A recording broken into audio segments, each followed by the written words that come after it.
polygamy is a very normal and legal practice here in the Gambia. But will this be a problem for repatriates? Will they be able to live in a culture that's much different than their own? It's going to be an interesting conversation, but we need to have it. Let's talk about it.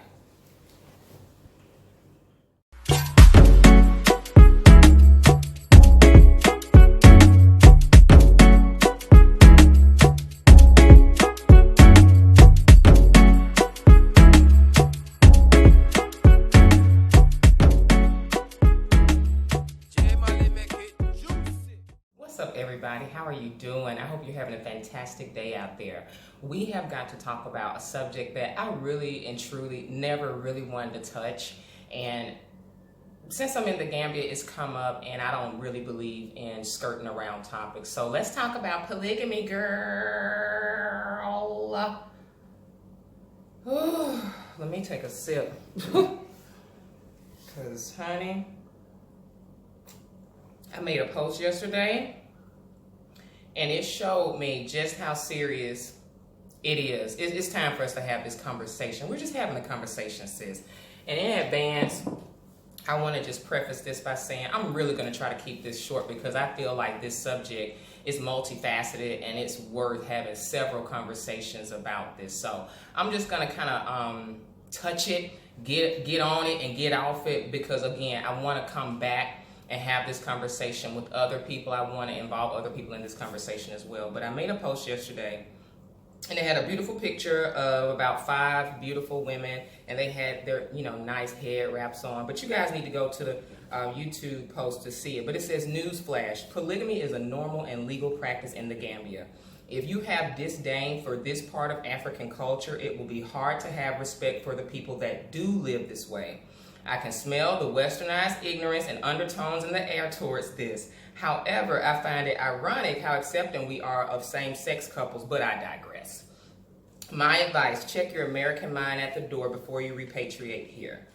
Okay, now I said all of that just to let you guys know they do that over here.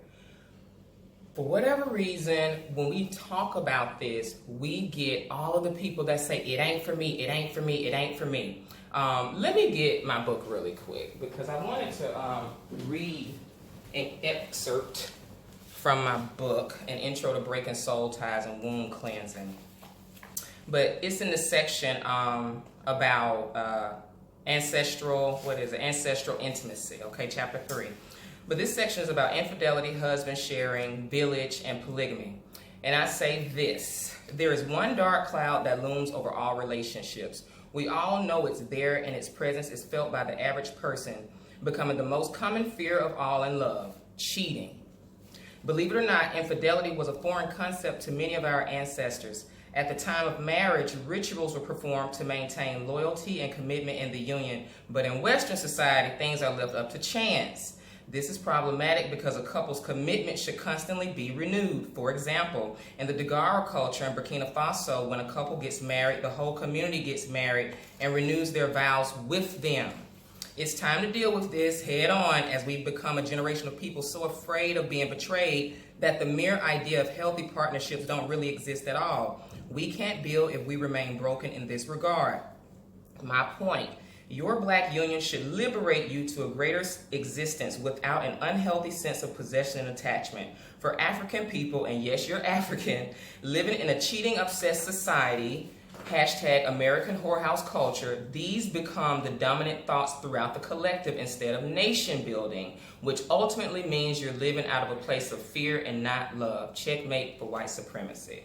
I talked about this too, and I'm going to read another excerpt before I move on. It says, real revolution is quiet, and millions of our brothers and sisters throughout the diaspora are actively looking for like-minded people trying to rebuild Black Wall Street, create strong families, and come up. In their hearts, they are seeking a productive village scenario, but end up at unofficial swingers parties with a bunch of broke hoteps getting wasted. And that's not nation building, that's just dusty. Okay, so black people love talking about being a village until it's time to really become a village. A new black society is being created, and we're doing our part to bring this to fruition with a specific caliber of black intellectuals dedicated to ushering in a new world. It's time to go back to the blueprint in life, love, and business given to us by our ancestors. Now, let me go into this about husband sharing. The pastor's wife shares her husband with many people. So did Coretta, so did Betty Shabazz. You catch my drift? In the context of community and village, this is husband sharing in its purest form. And I know the phrase husband sharing immediately made women uneasy, but that's due to good old programming. And one lady even suggested that I call it father sharing, but I'd like to respond to that in a riddle. How many legs does a cow have if you call the tail a leg? It's still the same. My point is, it doesn't matter what you call it, it's still the same man, okay? If you're married or in a relationship and the term husband sharing makes you uneasy, that only indicates you're trying to understand this concept from a place of fear, not love, and it also suggests you're insecure in your relationship. Emotions can block critical thinking. Now, I put all that out there. I'm not trying to fuss with y'all sisters today, because I know black women in this subject, we've just been programmed, sisters, to not even be able to have the conversation. In its most purest form, I break it down like this. If me and my husband are in the bed, okay, and my homegirl who's single, her pipes bust in her house and the basement's flooded, her house is getting flooded by the man, and she calls me in a panic. And I say, well, you come over here, and I'm going to send my husband over there to go fix the situation and come get y'all and bring y'all over here. Why wouldn't I do that? See, some women are so insecure in their relationship, they don't have that mentality of sharing their husband. See, village, when it comes to polygamy, the pure form of village, it's responsibility. It's about community building. It's about what's best for the family. And then we talk about economics, but we can't even have the conversation because so many sisters are looking at this from a sexual context. I'm going to read this comment I got. It was such a great comment on the post that I did on YouTube. And I think that a lot of us need to be open to other people's point of view. Let me read this. Let's see. Okay. In my comment, I put, as expected, a ton of traumatized women sound ignorant AF about the point of this post. I have no more time to explain because I started blocking you guys. We don't have time to go through this is not for me and all of that, and it's nasty and all of this type of stuff. We don't have time to go through that because all we're talking about in the point of the post is this is a culture where they practice polygamy. We don't need you over here coming looking down on it and all this type of stuff. They accuse me of that enough. My point was that I also find it ironic that we're so accepting of same-sex couples. Well, no, we're not. No, we're not. Yes, you are. Yes, we as a society got through that, no problem. But sister wives, you say sister wives to some black people? I don't even like talking about this because, again, you get so much negative judgment. The judgment is real. The judgment is so real on this. And we have a lot of bitter, broken women who hit the wall in their love life. And I'm going to tell you guys this here too. If you're single and this is not a lifestyle for you, it's not for you. And this is about building generational wealth. We're not talking about, and this brother had a really good comment, and I'm going to go to, because it's the newest comment.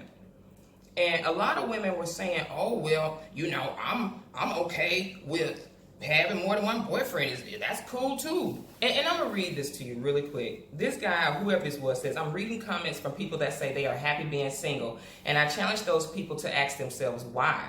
Without being presumptuous or assuming, I cannot help but to think that our American capitalist culture makes it possible and often convenient to be single without having to question the long-term consequences of such. As convenient and happy as it may be, it does nothing for our grandchildren, which should be the focus if we value family. Being happily single does not make strong families or happy and healthy children that grow to be well-adjusted adults. It only serves the individual's needs and wants. I understand that not everyone wants children or a family, yet many find themselves in situations with one or both that were not planned, many times due to making decisions that only serve their selfish interests.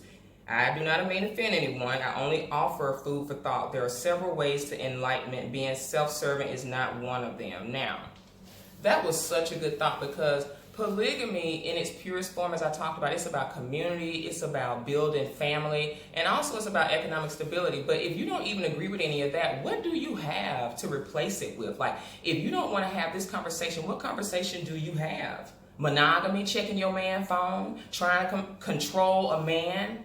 The gender war conversation, the relationship, the typical monogamous relationship conversation in the West, I'm not interested in it. I'm not interested in it because I know it doesn't work. And I know it's a fallacy. I know everything as it relates to us Africans when it comes to religion, when it comes to relationships, procreation, marriage. These things need to be completely reevaluated because our idea of romance, Rome has no place in the African mind. So what we've been taught is all built off of fantasy and it doesn't even exist. So when we start talking about systems and blueprints that actually did work, some of y'all say, well, oh, it did, everything about the old way of thinking wasn't good. And I will agree with that. I think that we need to infuse our blueprint from what we learned from our ancestors and what we know now and make it a better system. Like history doesn't have to be the same. We don't have to keep things exactly the same, but I think some things will stay the same, which is nature, tradition, some of those things. But as far as our application to it, we should be able to apply this in different forms based on who you are. Polygamy is not for everybody, but when we can't have the conversation, sis, brothers, and y'all are so simped out, you're not even empowered to have the conversation because nobody's let you have this conversation without making you feel like you're a piece of trash for even considering it. And there's nothing wrong with this conversation. And it's like, I feel like I'm like a gay person sometimes. Like I got to come out the closet just to even have support for the conversation because it's very practical. This is a very practical way talking about how to set up our families, which the family is the first business anyway. So why can't we talk about this? Why can't we talk about different family structures that do work? Because the family structure that we've been given, taking the man out of the home, having all of these women around here so happily single, and it's so unhealthy, and I don't believe it one bit. So I'm not interested in that either. So you can make your judgments about this. And here's the other thing that I never really enjoyed about having this conversation is immediately, sisters will assume that you want them. Girl, don't nobody want you. Ain't nobody asking for you to be in no polygamous marriage when you come over here to the Gambia. Let me make that very clear. Just because we're having the conversation does not mean somebody's going to try to wrangle you up in the sex trade and make you a third and fourth wife. Like, girl, stop it. Like, the fear is crazy. It's out of control. Just because you've been traumatized, you ain't even had one relationship work out right. Like, let's be real. The people that are having the judgment over this conversation, they're broke. They've been broken in relationships, heartbroken multiple times, and they've never had real good love work out anyway, even in a monogamous relationship. So talking about this it is blowing their mind. Because these are the women that low-key believe all men are dogs. Bless your heart. And that's about 80% of our black women. They drank the Kool-Aid. I had to accept that. This is not beating sisters down. Y'all better go look at my other videos and read this book. Read this book, because a lot of our women, they're just gone. Just like our men. A lot of the men have been programmed to be feminine. A lot of our women have been programmed to be masculine. And they out here talking like men. Well, I could have me a couple of boyfriends then. What purpose would that serve? Okay, so you riding on multiple dicks. How is this building generational wealth for you? And if you do find some men to go along with your little plan to have multiple husbands, I would be so curious to see what they look like. Like, they probably all wear skinny jeans, probably got, you probably got to pay their phone bill. Like, what kind of men? Anyway, I'm not even going to go there. But again, for the women that say, well, it ain't no problem with me as long as I can have multiple husbands, get one first, sis. Let's get one first. The women that's saying that, you can't even get one. You can't even get one husband, so let alone have a couple of them, okay? So it's not realistic for you to come with that, and it's not even the same context. It's not even the same. It's not the same. It's not the same. It's not the same. I'm not feminist, okay? So if you're feminist, this is probably going to trigger you to see the man as the head and to talk about men and their true nature and to talk about sister wives. Talking about sister wives, it can be a very empowering conversation, but we're not allowing ourselves to have the conversation because so many of us sisters are shaming other sisters for just simply considering an alternative. Don't nobody want to go through the stress of what didn't work? Why can't we talk about another system that's working for so many people? This is working. And the point of the post was just to say, this is where they do that too. Everybody doesn't. There's another thing. Everybody doesn't practice polygamy here either. But it's just something that's accepted in this culture. Nobody's putting it in your face. Nobody's asking you to be a part of it, because for a lot of you, you're not even going to have a problem getting one man. Because the energy a lot of our sisters have now is so repulsive, it's so disgusting, and it's so bitter, bruised, and broken. They're not even beautiful from the inside out, which is why we have such a single epidemic in the West. Because of the gender war, we've got so much that's keeping us from being beautiful and in our feminine grace to be able to attract high quality warrior class men. So a lot of our women, and I focus on our women because that's who I focus on, okay? I focus on our women because we are the ones that ultimately we teach our children. We are the ones in control of who we procreate with. That's also something I talk about in the book too. We have to be in charge of this whole narrative and doing things differently. So, it was another good comment on my post too. Because we need to start being able to be mature enough to have the conversation. A lot of us are not mature enough to have the conversation because, again, I just said, let's be open to the fact that this is a culture that it's practiced, and so many people started projecting their stuff, and I'm like, this is not about you. Let me find this lady's comment. Okay, this lady said, most Black American women are de-sharing anyways. Why not involve strategy and respect and maybe even economic sensibility? But hey, it's probably easier to just judge and deflect. Woo, sis, who are you? We can talk.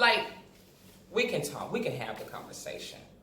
And for all the people that want to say, ooh, it's nasty, you and your monogamous marriage with your bad built body and bad female reproductive system, discharge, you know what I mean, vagina is all out of whack and your husband barely wants it. That's nasty to me too. I see a lot of nasty monogamous relationship and a lot of nasty women in relationships. I see a lot of nastiness going through his phone, pissed off if he even compliment another woman. What kind of world and what kind of life is that, to constantly live in jealousy and the fear of your man being attracted to somebody else? Good luck with that, because to me, the crying, the fear, the sick stomach feeling, oh, is he cheating on me? Who is she? He can't even accept a friend request without half of y'all whole life falling apart. What kind of life is that? That's a nasty life to me too. That's disgusting. But what I see women that do practice polygamy, people that practice it that's in a healthy polygamous relationship, they're healthy, they're happy, they're not struggling. There's no jealousy. The sense of sisterhood is greater. Y'all in these monogamous relationships, we can't even be cool because you so jealous. See, we need to start dealing with that jealousy issue, being around other women. You can't even have other women around your husband because of that. See, people that really practice polygamy, they let go a lot of that. They're in control of their emotions. Westernized women, most Black women, you're not.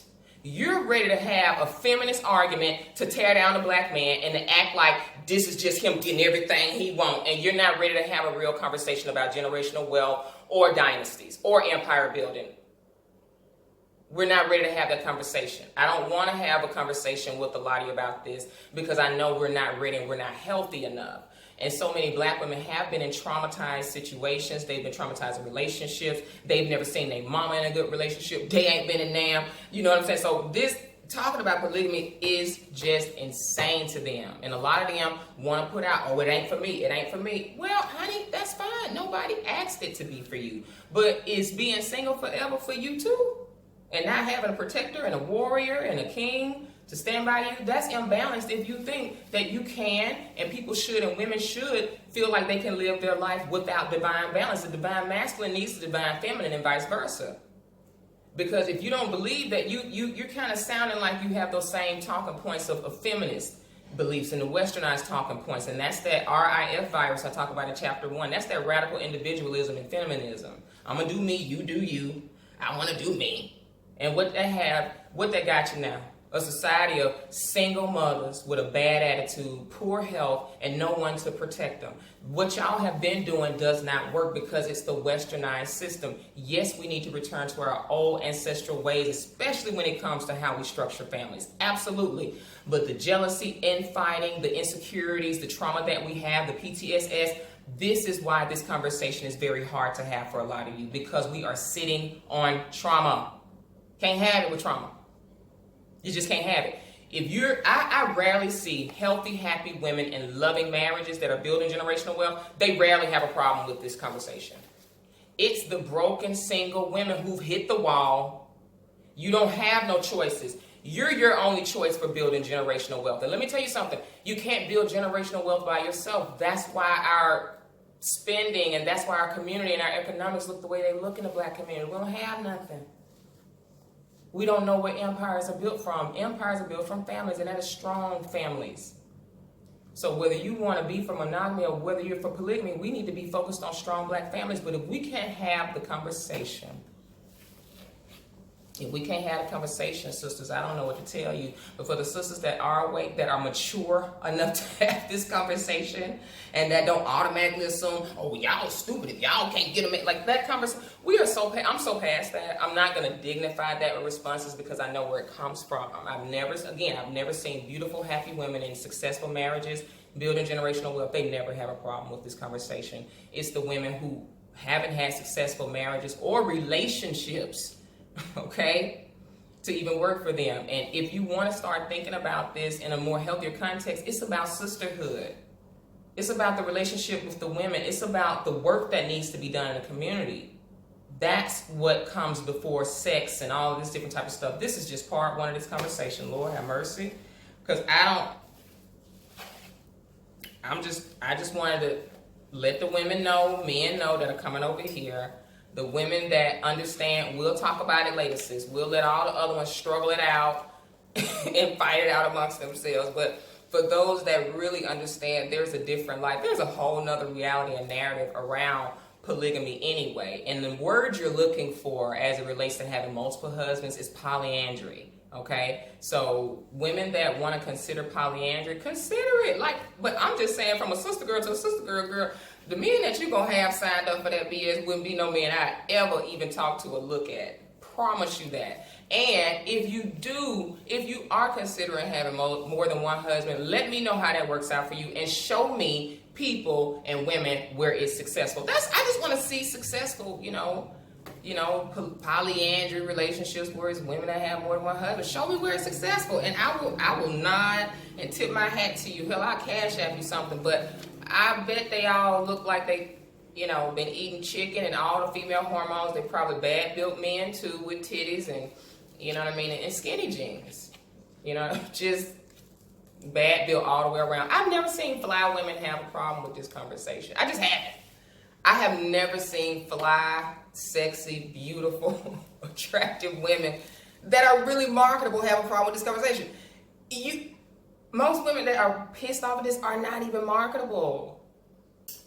You've hit a wall, nobody's looking for you, so why are you worried about it? Sis, if you're not marketable no more and you had trouble in your love life back home and it was hard for you to meet and attract great men, polygamy, you're not going to have to worry about it, because chances are you don't really have the goods, right, to attract a high caliber man, even on a monogamous level. And so for polygamy, unless you're going to be a fourth wife or something like that, that's not going to be something that will ever come across your path that you'll ever have to concern yourself with.